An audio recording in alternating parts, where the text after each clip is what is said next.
The Earth, over its 4.5 billion year history, has been pummeled by asteroids.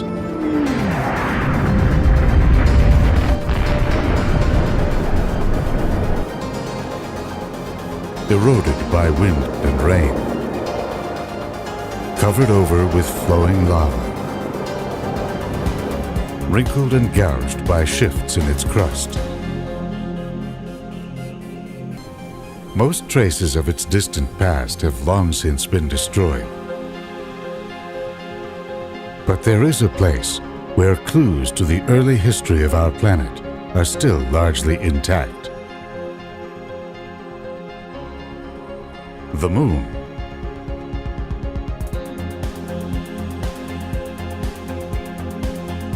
Scientists have been reconstructing its history by scouring its surface, mapping its mountains and craters, and probing its interior regions. What are they learning about our own planet's beginnings? By going back in time to the mysterious birth of the Moon.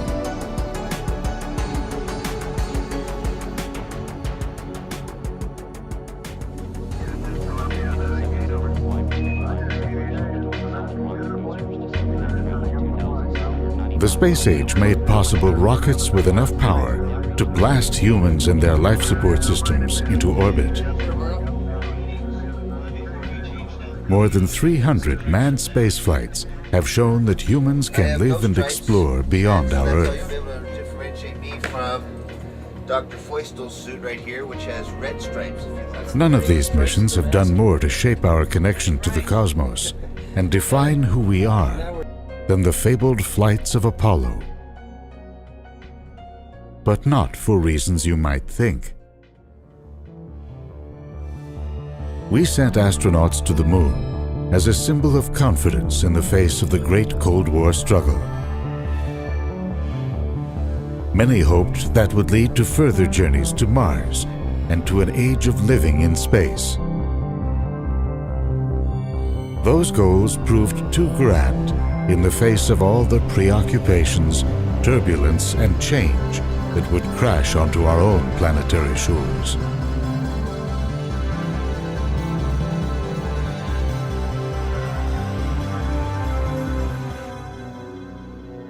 Landing on the Moon was a giant leap for mankind. But it's what the astronauts picked up from the lunar surface that may turn out to be Apollo's greatest legacy. When the astronauts of Apollo stepped out of their landing craft, they entered a world draped in fine, sticky dust, strewn with rocks and pocked with craters. They walked and rambled about, picking up rocks, 382 kilograms worth, that they packed for the return flight. Back in Earth-bound labs, scientists went to work probing the rocks for clues to one of the most vexing questions in all of science. Where did the Moon come from? The answer promised to shed light on an even grander question. Where did Earth come from? And how did it evolve into the planet we know today? The Apollo rocks have brought us closer to the answer, but basic mysteries still remain. The Moon orbits Earth at an average distance of 384,400 kilometers. It's relatively small, with less than 1% the surface area, 2% the volume, and 1% the mass of Earth. With no atmosphere, temperatures range in Celsius from -233 degrees at night to 123 degrees during the day. As the brightest object in the night sky, the Moon has guided people for millennia by defining the rhythms of life and animating our myths. The nature of the moon began to come into focus 4 centuries ago. Galileo Galilei had heard of an instrument built by Dutch opticians capable of seeing faraway things as though nearby.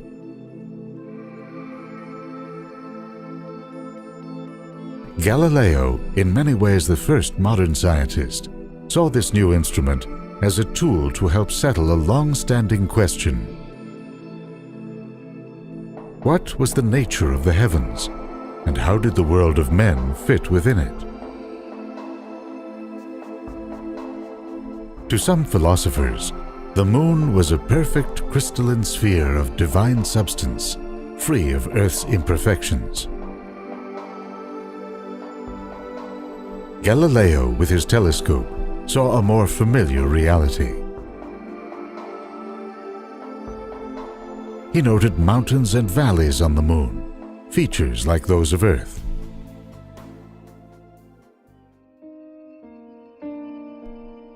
Flash forward to the modern age of lunar studies.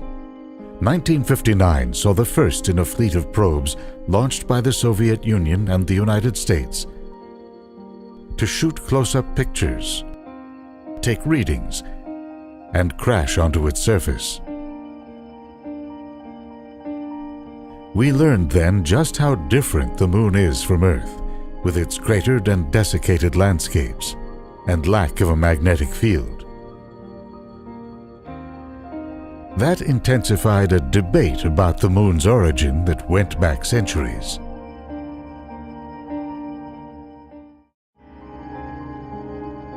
The so-called fission theory, championed by George Howard Darwin, son of Charles Darwin, held that the moon was once part of the Earth, cast off by the rapid spin of its young parent.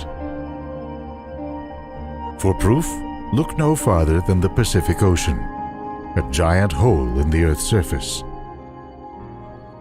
Then there's the capture theory, which holds that the moon was a wayward object that floated through our solar system and was pulled into orbit by Earth's gravity.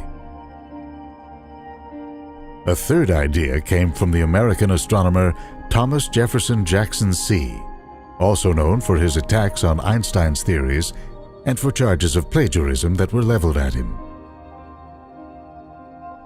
He suggested that the moon formed near Earth and gradually fell under its gravitational spell. In that case, the moon should be a mini-Earth, which we now know it's not.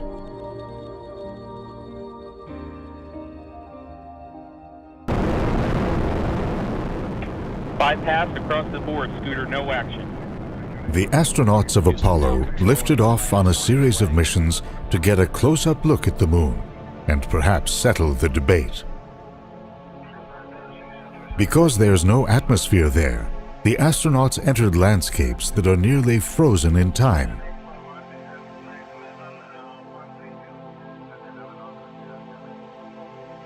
They could scour the lunar surface for evidence of events going back almost to the time of its birth.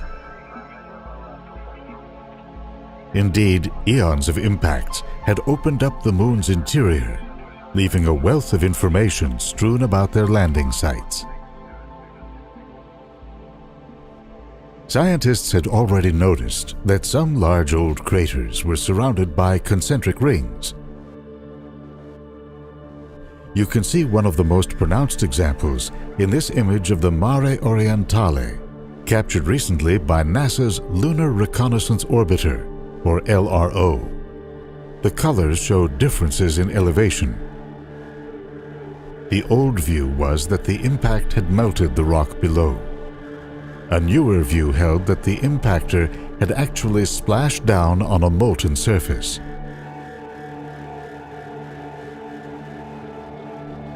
That gave rise to the radical notion that early in its history, the moon's surface was covered in a vast ocean of magma. When the astronauts arrived, they found relatively light rocks known as anorthosites. Their presence suggested that heavier material had sunk toward the moon's interior, forcing lighter material to the surface.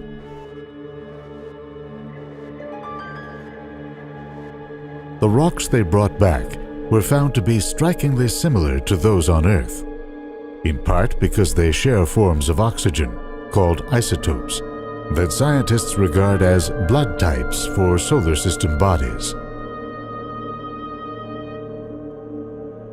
Then there was this. The Moon appeared to be completely, utterly dry, with no evidence that water was ever present on its surface. Not long after the last Apollo mission went into the history books, this initial evidence coalesced into a radical new idea, first presented in 1974 by the scientist and artist William Hartmann. His theory of the Moon's formation is played out in this contemporary scenario.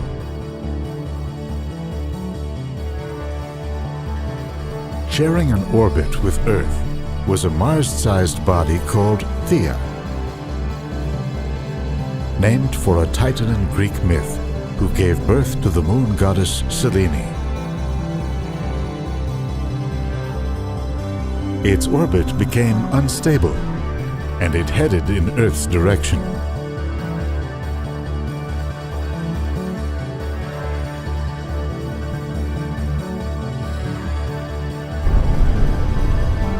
Theia hit at an oblique angle, causing the Earth to spin faster, and debris from both Theia and the Earth to fly into orbit. When the dust settled, the debris began to coalesce in Earth orbit, forming the Moon. By then, volatile compounds like water had evaporated. The Moon, then, comes primarily from the mantles of the Earth and Theia. That's why, overall, the Moon is lighter or less dense than Earth. It has a core of solid iron like Earth, but this core is relatively small compared to ours.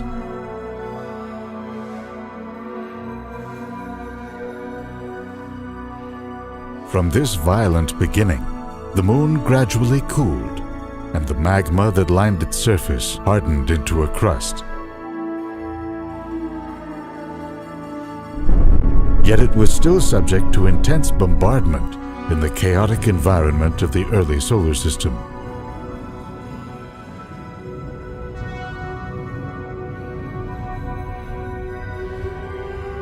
Its surface has been hammered by large impacts at every stage in its history.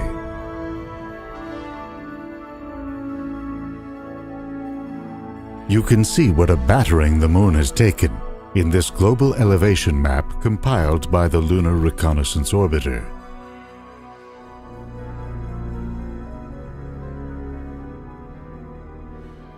The Apollo astronauts encountered a secondary effect of all the impacts. Rocks formed in the crucible of widespread volcanism.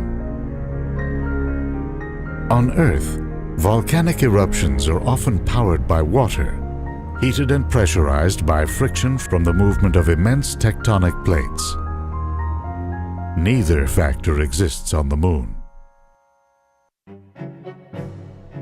Instead, lunar volcanoes are tied to impacts forceful enough to melt the surface and release material from the hot interior.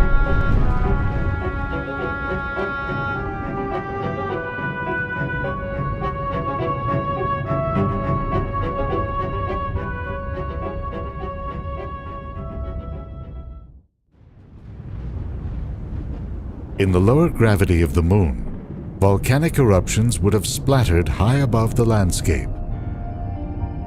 Molten rock then flowed out in thin, smooth layers that reached far from its source. That's how the mare regions, that cover about 1/6 of the entire lunar surface, were formed. These immense volcanic basins are thought to date back to a period of large and violent impacts from 3 to 4 billion years ago. The materials brought up by these impacts are made up of heavier compounds that would have initially sunk into the magma ocean. Scientists have also detected volcanic residues in recent impacts that have been imaged by LRO cameras. This is the Aristarchus Plateau, with a mysterious channel cut by flowing lava and punctuated by two immense craters. One was created by an impact just 450 million years ago. Along its walls are blocks of rock from the lunar crust that fragmented in the impact. Scientists detected volcanic glass-like deposits that are the legacy of ancient eruptions. Then there's the strange landscape of the Tycho crater from an impact about 100 million years ago. Its central peak, rising 2 kilometers above the crater floor, may be material blasted out by the impact. The same is true for a 120-meter wide boulder that sits on the summit. Around it and on it, scientists see evidence of rock that was melted in the heat of the impact itself. Since its birth, the Moon has exerted a constant and powerful influence on Earth. Gravitational drag from the Moon slows Earth's rotation by 2.3 milliseconds per century, while causing the Moon to drift away at a rate of 3.8 centimeters per year. The Moon's tidal pull acts to stabilize Earth's rotation about its axis, and the tides help promote the formation of ocean currents that shape our climate. To think that the root of this intimate relationship between Earth and the Moon stems from a violent collision so long ago. However, the giant impact theory is not universally accepted.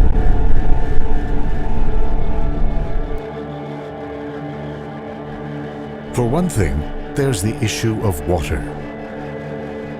The dryness of the Moon is consistent with the giant impact theory, which predicts that water and other volatile compounds would have evaporated out of the lunar debris cloud.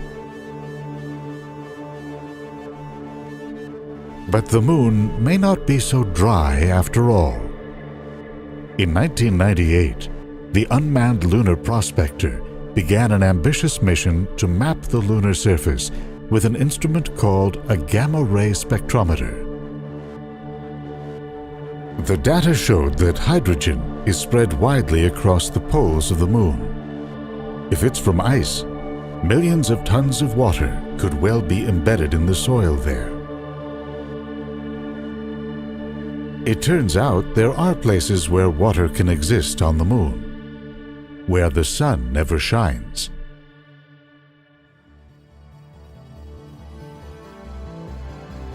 Polar craters forever in shadow could shelter significant quantities of ice against solar radiation. Prospecting for ice, the L-Cross probe arrived at the Moon in 2009 aboard the Lunar Reconnaissance Orbiter, on a collision course with the 97-kilometer-wide Cabeus crater at the South Pole.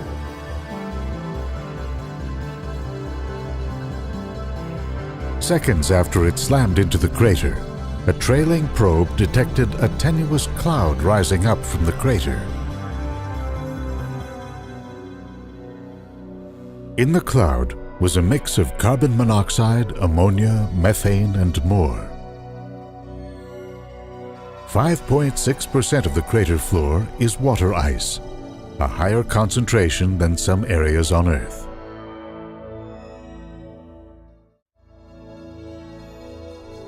The presence of water is good news for explorers who dream of one day spending quality time on the Moon.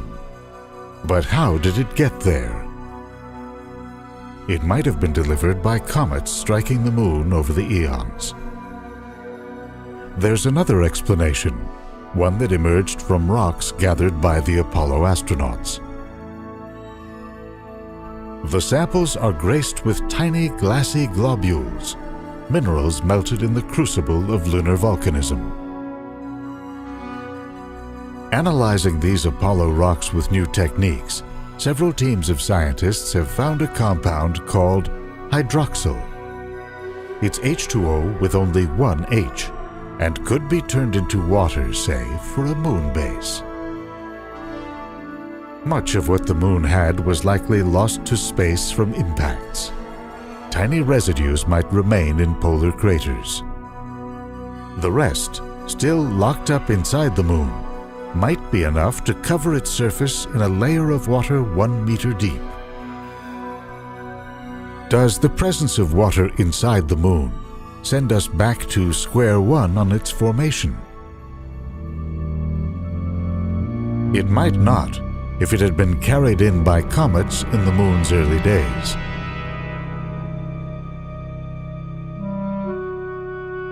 One new study suggests that the giant impact scenario is more complex than we thought. It holds that another, much smaller body formed alongside the moon and eventually merged with it.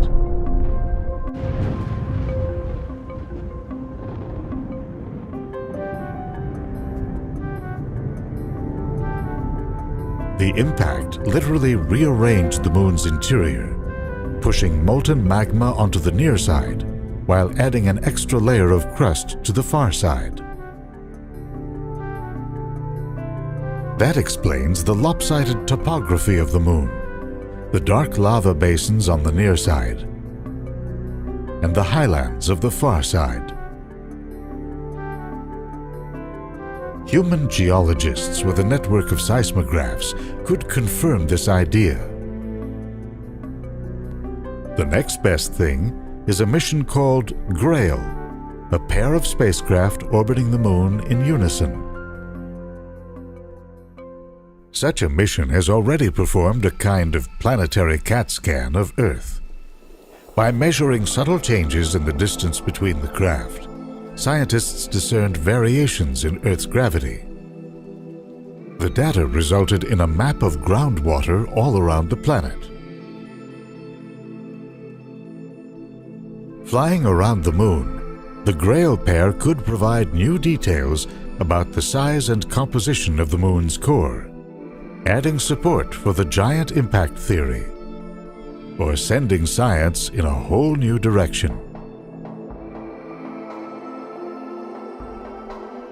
The intimate connection between the Earth and the Moon appears to trace back to their earliest times. If that's true, then the formation of this desolate world can tell us about our own. A blue-green world with a companion reflective enough to light up the night.